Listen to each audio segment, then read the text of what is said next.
Hey, it's Kley. Welcome to another video. Today we're going to take a look at the AITONE filter wah pedal. The filter wah is a very small, very affordable, compact Autowah type pedal and could make a great addition to your pedal board. So if you're curious about that, go ahead and stick around. Let's dive in. Alright, so here's the filter wah from AITONE. Available on Amazon. Link down in the description if you want to check it out. This is a super micro, the footprint of this thing is absolutely unbelievably tiny. And so space-wise, it can fit on just about any pedal board. Powers with a standard 9-volt center negative power plug. It's got a very simple on-off click switch. We've got input and output jacks here on the side, top right and bottom left. And then we got 4 controls: sensitivity, Q, decay, and tone. Let's plug this thing in and walk through what these controls do, get a feel for how it sounds. All right, I've got the Autowah plugged into my pedal board here. Just for context, I'm running a Stratocaster into a bunch of pedals, into a super reverb, close miking. This is my clean tone.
So to get a feel for it, let's start with the sensitivity control. The sensitivity control determines how loud you have to play in order to get the wah to open up. If you turn it up if you turn it down really low, it will take a tremendous amount of output from your pickup in order to push it to open up.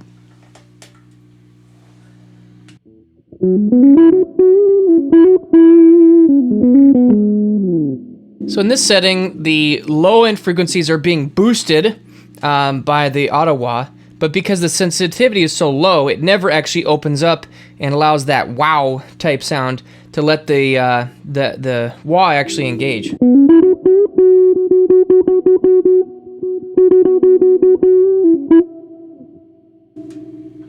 On the flip side, if I turn it way up, then everything will cause the wah to open up.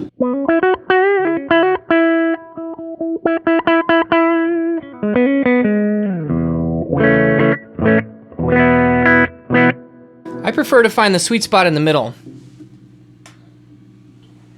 So to me, these Autowahs work best where if I pick lightly, for example with like my neck pickup, it stays pretty dark.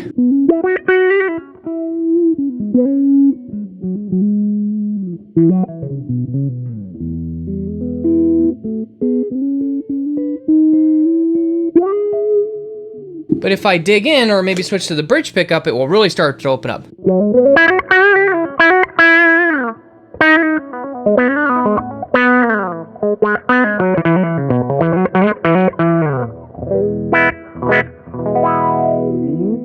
So to me, that's the magic of these Autowah pedals. You really want to be able to find that sweet spot with the sensitivity control so that when you're picking lightly and quietly, it stays dark and it really responds to your dynamics. When you want to pick loud and strong, it'll really open up.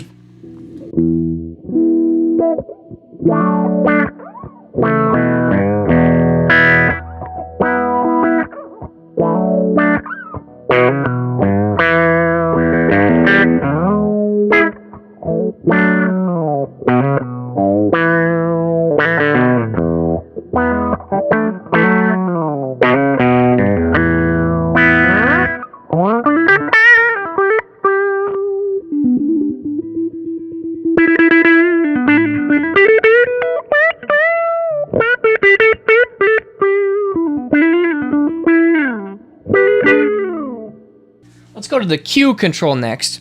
Q in an EQ sense determines kind of how wide or narrow the band is. So we talked about the sensitivity at what threshold of volume will the wah open up and throw. With the Q control, That's going to determine how wide or how much of the frequencies goes through.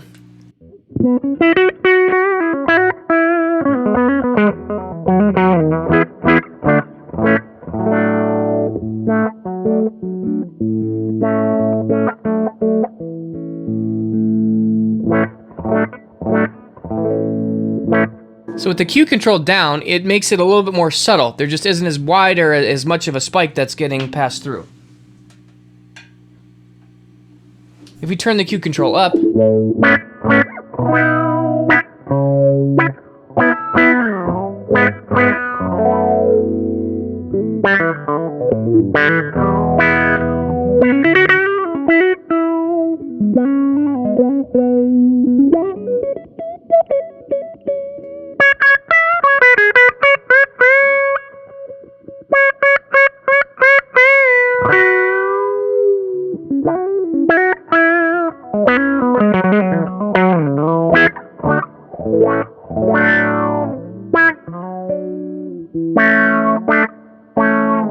I like it set up a little bit higher. I think that lets it be a little bit more dramatic, whereas when you turn the Q down, it's definitely a little more subtle.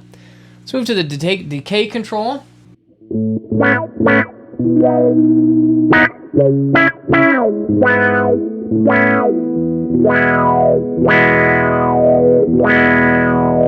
So what I want you to listen for is that wow, like at the end when I play the note, it opens up, it throws, it does the wah, and then when does it do the ow when it closes down there at the end?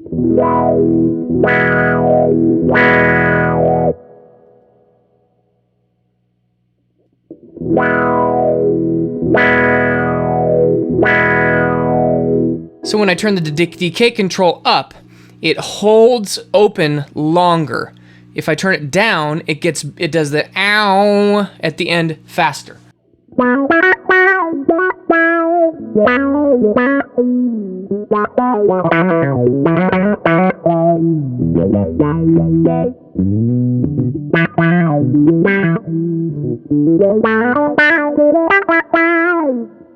think I like it a little bit lower, kind of lets it quack a little bit more. Then lastly, the tone. This is a pretty simple, if you turn to the left, it's darker, turn to the right, it's brighter.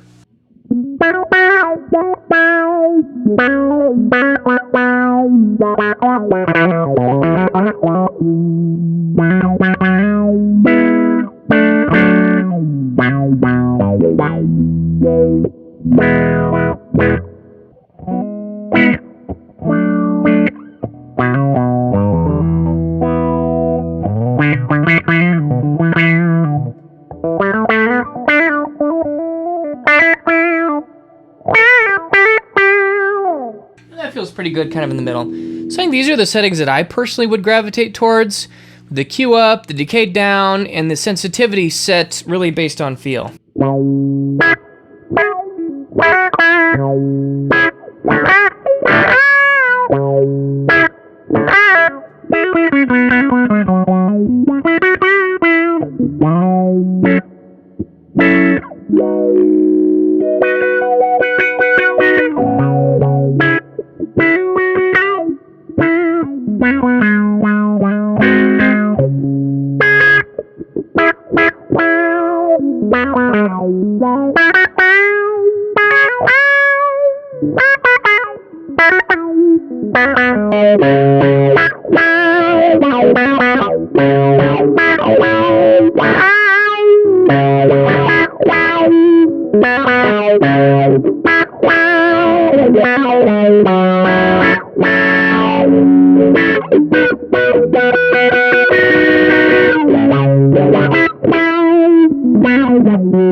So here with I put an overdrive pedal. This is after the filter wah and the signal chain. I find that this works best because the wah is very much affected by the amount of gain and boost and level that's going into it. That affects the sensitivity control. So if you put on a drive pedal before it, it really messes up your sensitivity setting. So for example, I have a fuzz pedal at the very beginning of my chain. So the fuzz is going to be set to like quite a bit more gain and a little more volume.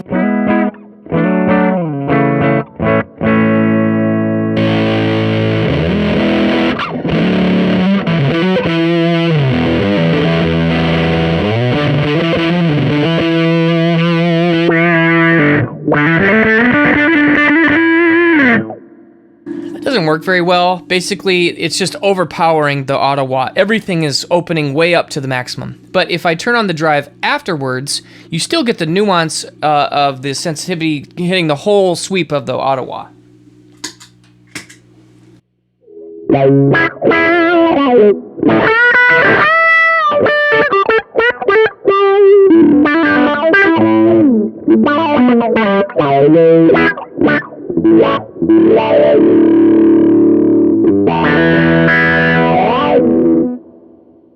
So to me, it is kind of nice to actually have this pretty early in your signal chain. All right, now we got a little bit of a feel from it. We've heard from it. I want to do a comparison because, this pedal on its own is great, but, you got to think about it in the context of all the options and choices that you can make on your pedal board.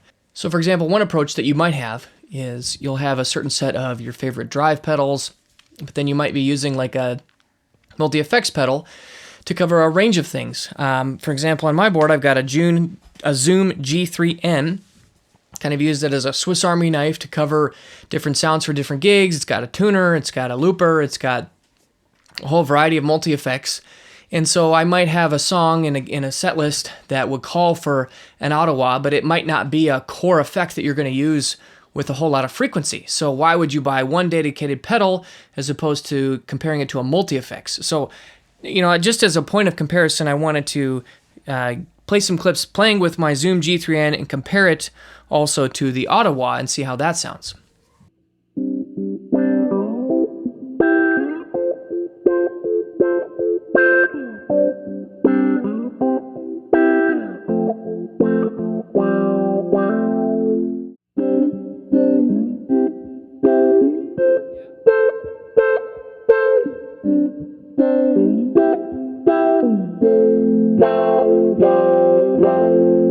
Now, to give you a little bit of subjective personal opinion on that issue, I find that having the dedicated pedal is really nice from a controls and functionality perspective.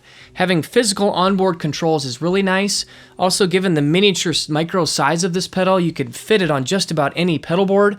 And so, even if it is more of a niche type effect you're not using all the time, because of its size, you can probably fit it in pretty easily. I like having specifically the sensitivity control because I can really see how, with different pickups or different things, different boost pedals in front of, and even at different days, having specific access to that sensitivity knob. Whereas on the multi-effects, you got to dig into a menu and pull up the control that you need. It's going to take a couple of clicks. So if I'm on site at the gig, I can just bend down real quick and just tinker with that knob on site. I think that's really, really valuable. Also, given the price of this being $30, it really isn't that expensive. So you could buy, one of these or to cover this kind of niche effect. Even if you're using it a lot, you're not out a lot of money. And so you really get to play around with it pretty well. On the flip side, having the multi-effects is still pretty handy and is still certainly an option that I would still consider pretty heavily just because I think that's a nice way to run a pedal board to cover a variety of different needs. I've got tuner, I've got delays, I've got reverbs, I've got choruses, phasers. I might not use all of those pedals all the time, but to be able to pull them up when I want them for different situations is also really nice. So honestly, I think both of these are good options to consider. The other thing I wanted to talk about is why would you use an Autowah pedal as compared to a traditional set or a foot-based wah pedal? And I have a AITONE volume/wah pedal that I use for my physical floor wah pedal needs. And so let's kind of hear some comparison clips between the two of those and how those sound.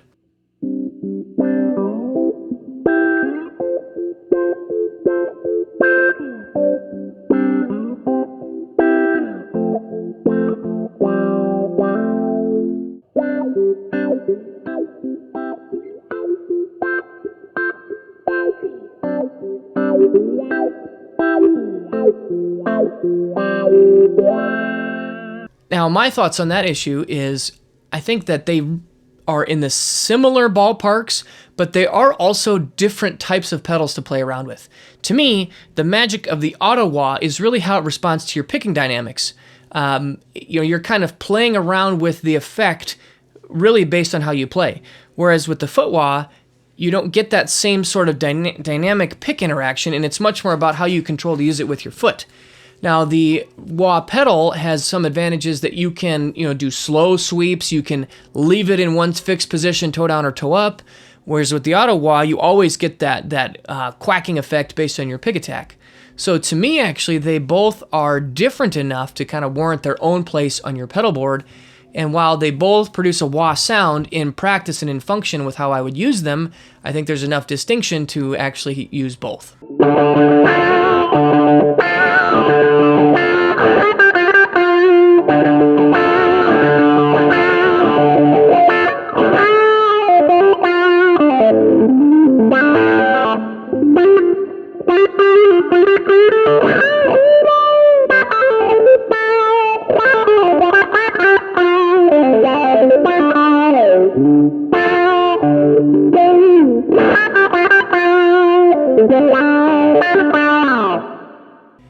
Okay, so let's wrap this up with some closing thoughts. This AITONE pedal is really wonderful. I actually think it sounds good. I would say from a sound quality perspective, if you are somebody that doesn't use a lot of Autowah, you just want to experiment with it, or you're going to use it as kind of a niche effect, here and there once in a while, I think this is perfect for that. There is such little investment. It's so inexpensive. It's so small in the footprint that there's really no reason not to pick up something like this and just mess around with it. Now, if you are somebody that, really loves Autowah and it's like one of your favorite core sounds that you use all the time, I could maybe see how, there are going to be other Autowah type pedals that maybe would provide more of a richer or deeper quack or a certain characteristic to that tone that you might find really, really pleasing. I think this just does a good, solid job, is functional. I don't know if it really nails the perfect quacks, sound and throat sound and opening and spotting of the EQ. I do actually think having the 4 controls really lets you dial it into your taste and your preference, but I can see how a higher end dedicated Autowah pedal maybe would scratch that in for those where this is really to their preference. But for the average user that wants to experiment with it, sometimes use it on occasion, I think that this is perfect for that application. The other thing I want to comment on, given the price of this pedal, it'd be easy to have some concerns about its durability. I would report this thing has all metal construction, the foot switch is metal, it feels nice and solid. I haven't owned it and used it for a long time, so I can't report firsthand about how durable it's been, but I have no concern with the construction methods used with this thing, and I think I would have every expectation that it's going to last for a nice long time and be a nice dependable pedal. So I hope you guys enjoyed this video. Please check out the link in the comment section below if you want to find a link to this pedal. I'd love it if you go check out AITONE. Thank you very much for them for sending me this pedal. I really appreciate working with them. But I hope ultimately you watching it gets the benefit of this, and if this is a pedal that can help you out, I hope that you enjoy it. See you again soon. Have a nice day. Bye-bye.